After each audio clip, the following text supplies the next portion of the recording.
안녕하세요. 더오름 수학원장 이승준 선생님입니다. 자, 오늘은요, 중간고사 이후 앞으로의 준비와 반성에 대해서 한번 이야기해 보려고 합니다. 자, 중간고사가 이제 모두 끝났고요. 중등도, 고등도, 아마 저희 주변에 있는 학교는 서초고 정도가 이제 내일 마무리되는 걸로 알고 있습니다. 자, 그런데 이제 저가 담당하고 있는 수학은 다 이제 끝나서요. 이제 어땠는지 요번 중간고사가 그리고 앞으로 어떻게 우리가 반성하고 준비해야 되는지 한번 이야기를 해보려고 해요. 전체적인 결을 보면 아이들이 학교마다 뭐 어려웠다 또는 뭐 쉬웠다 이런저런 이야기들을 많이 하는데 대체적으로 조금 이제 어려웠다고 생각되는 학교들은 1학년 중에서는 서울고, 상문고, 서초고 정도가 예년보다 조금 어려웠다고 아이들이 체감하는 느낌 난이도로는 그렇고요. 뭐 반포고도 좀 어려웠다고 이야기를 하고요.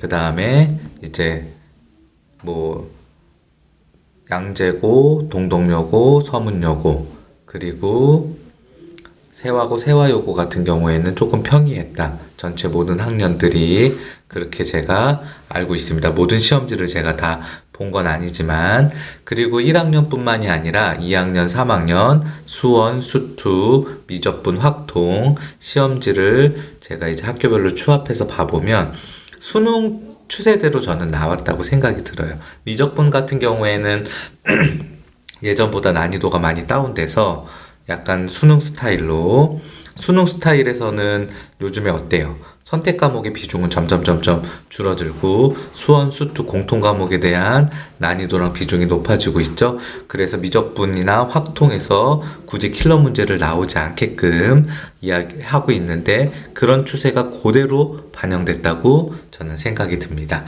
그래서 아이들이 느끼기에는 뭐 어려웠다 쉬웠다 그렇게 이야기할 수 있지만 매년 쭉 아이들의 내신을 대비해온 제 입장에서 봤었을 때는 예년에 비해서 특별히 어렵지는 않았고 충분히 킬러 문제가 점점 줄어들고 있는 추세이기 때문에 수학감이 없는 친구도 노력하면 고득점을 맞을 수 있다. 하지만 방법이 조금 잘못되거나 학습량이 조금 잘못돼서 좋은 성적을 받지 못하지 않았나 싶은 생각이 들어서 그 부분에 대해서 물론 이제 저희 학원에 다니는 친구도 다 좋은 성적을 받은 게 아니기 때문에 저도 분석하면서 반성하고 이 영상을 보는 분들도 분석하고 반성했으면 좋겠습니다. 자, 첫 번째, 왜 점수가 안 나왔지? 공부 정말 열심히 했니? 일단 점수가 잘 안 나왔다. 그러면 공부를 진짜로 열심히 했는데 뭔가 핀트가 잘 안 맞거나 심리적으로 뭔가가 잘 안 맞아서 생각했던 점수가 안 나온 친구는 그렇게 많지 않아요. 저는 이런 친구들의 비중은 5% 미만이라고 봅니다. 나머지 95%는 공부가 부족했던 거예요. 그렇게 생각을 해야지 우리가 조금 더 발전 방향이 있다고 생각이 듭니다. 그런 친구들이 있어요. 제가 가르쳤었을 때도 중3, 고1, 고2, 고3 친구들 중에서도 얘 더 이상은 열심히 할 수 없다 라고 할 정도로 오답도 꼼꼼히 하고 열심히 잘 풀었는데 그런데 너무 긴장하거나 뭔가 당일날 컨디션이 안 좋거나 핀트가 안 맞아서 좋은 점수를 받지 못한 친구들도 분명히 있어요. 하지만 이런 친구 비중은 많지 않아요. 대부분은 더 열심히 할 수 있는데 더 열심히 안 해서 거기에서 조그만 틈이 생겨서 그 조그만 틈이 커져서 점수가 낮게 나왔다는 거죠. 그런데 우리 친구들, 우리 부모님들도 그렇고 이렇게 생각하지 않아요. 우리 아이, 나 정말 열심히 했는데 정말 최선을 다했는데 왜 점수가 나오지 않았나? 왜 여기까지밖에 안 됐나? 나는 그러면 여기까지밖에 안 되는 사람이구나라고 생각하게 됩니다. 그거는 아니라는 거죠. 그렇게 생각하면 전혀 발전 가능성이 없어요. 옛날에 귀족들이, 봉건 세력들이 마른 수건을 쥐어 짜듯이 세금을 걷듯이 그 남아있는 노력과 남아있는 그 작은 것도 쥐어 짜서 그래서 거기까지 노력을 해봐서 한 단계 뛰어넘어서 원하는 성적이 나오면 그 다음부터는 조금 더 수월해요. 아직까지 그 영역까지 가지 않았기 때문에 내가 열심히 했다고 생각하지만 원하는 성적을 받지 못한 겁니다. 다시 한번 반성해 보세요. 정말 이게 최선이었는지, 정말 이렇게 열심히 최선을 다해서 했는지, 더 열심히 할 수는 없는지 한 번 더 고민해 보셨으면 좋겠습니다. 두 번째, 수학 정말 암기가 아니니 모든 심화 문제를 다 이해할 수 있니? 자, 저는요, 수학을 전공했습니다. 학부도 석사도 다 수학을 전공했고요. 그리고 수학을 지금 거의 16년 이상 가르치고 있어요. 자, 제가 수학을 전공하고 가르치는 제가 수학을 암기해서 푼다. 이거는 정말 어불성설이죠. 정말 좋지 않은 말이에요. 하지만요, 우리가 모두 다, 제가 늘상 하는 이야기지만, 우리가 모두 다 수학자가 될 수는 없습니다. 우리가 모두 다 수학 공부를 잘할 수는 없어요. 다 이해할 수는 없어요. 근데 우리는 일단 뭘 해야 돼요? 내가 원하는 대학, 내가 원하는 공부를 하기 위해서, 내가 원하는 진로를 하기 위해서 일단 점수를 잘 받아야 돼요. 그러면 암기도 중요합니다. 그런데 답답한 게 있어요. 마음이 답답해요. 어떤 친구들은 나는 정말 암기하기 싫어요. 나는 정말 이해하고 싶어요. 열심히 최선을 다하고 싶어요. 라고 열심히, 그러니까 암기하지 않고 이해하는 걸로 문제를 풀으려고 하고 싶다고 이야기해요. 그거 좋아요. 저는 정말 이제 수학을 가르치는 사람으로 그거 너무 좋은데, 그러면 다른 공부 다 제쳐두고 오로지 그거를 이해하고 그것만 위해서 공부를 하냐는 거죠. 그것도 아니에요. 열심히는 하지만 정말 이해를 할 정도로 성향이 떨어지는 친구가 열심히 하지는 않는다는 거죠. 그러면 방법은 하나예요. 외워야 돼요. 심화 문제 하나 이해하려고 시간 쓰는 것보다 이 문제, 내 영역을 벗어난 문제, 혹시라도 내가 틀릴 수 있지만 풀이를 외워서, 문제를 외워서 여러 번 문제를 풀어줘.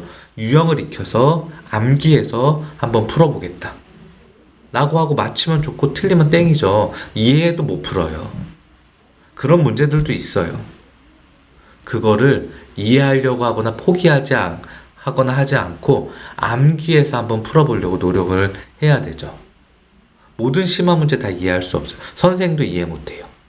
선생도 증명 못하고. 그러니까 마음을 좀 유연하게 해주셨으면 좋겠어요. 수학을 가르치는 선생님들도 마찬가지예요. 학교 선생님들, 학원 선생님들 가서 아이가 상담하면 너 어떻게 수학을 암기해서 풀려 그래? 수학을 이해해야지. 상대를 보고 상황을 보고 이야기를 해주셔야죠. 내가 수학 잘했다고 무조건 그렇게 이야기하면 안 된다는 겁니다. 세 번째, 오답 정말 꼼꼼히 했니? 네가 틀린 건 다 모르는 건데 혹시 그냥 넘어가지 않았니? 여러분 오답 진짜 꼼꼼히 했어요? 계산 실수도 모르는 거예요. 시간 부족해서 못 푼 것도 모르는 거예요. 다 일일이 문제 체크하고 계산 실수, 눈으로 봐서 풀 수 있는 거, 눈으로 봐서 해결되는 것도 다 문제까지 다시 읽고 다시 풀어봐야 돼요. 시간이 없다고 핑계예요. 계산 실수했던 문제 또 똑같이 계산 실수하고, 문제 잘못 읽었던 문제 똑같이 다음에도 문제 잘못 읽어요. 아는 거 아니에요. 모르는 겁니다. 그만큼 꼼꼼하게 우리가 체크하고 공부해야 된다는 거예요. 진짜 꼼꼼히 했어요? 오답 정말 꼼꼼히 했어요? 그러면 성적이 잘 나오지 않을 수 없어요. 잘 나올 수밖에 없어요. 성적이 잘 나오지 않았다, 오답 꼼꼼히 안 했다는 겁니다. 자, 여러분, 중간고사가 이제 다 끝났어요. 중간고사로 인생 다 끝나는 거 아니에요. 성적 좀 잘 못 받아도 기말고사로 만회할 수 있어요. 근데 똑같은 방법으로는 안 된다는 거죠. 항상 반성해야 돼요. 제가 이제 이승엽, 양준혁이 야구하던 시대 사람인데, 제가 양준혁이 했었던 말 중에 굉장히 감동이 되는 말이 하나 있어요. 뭐냐?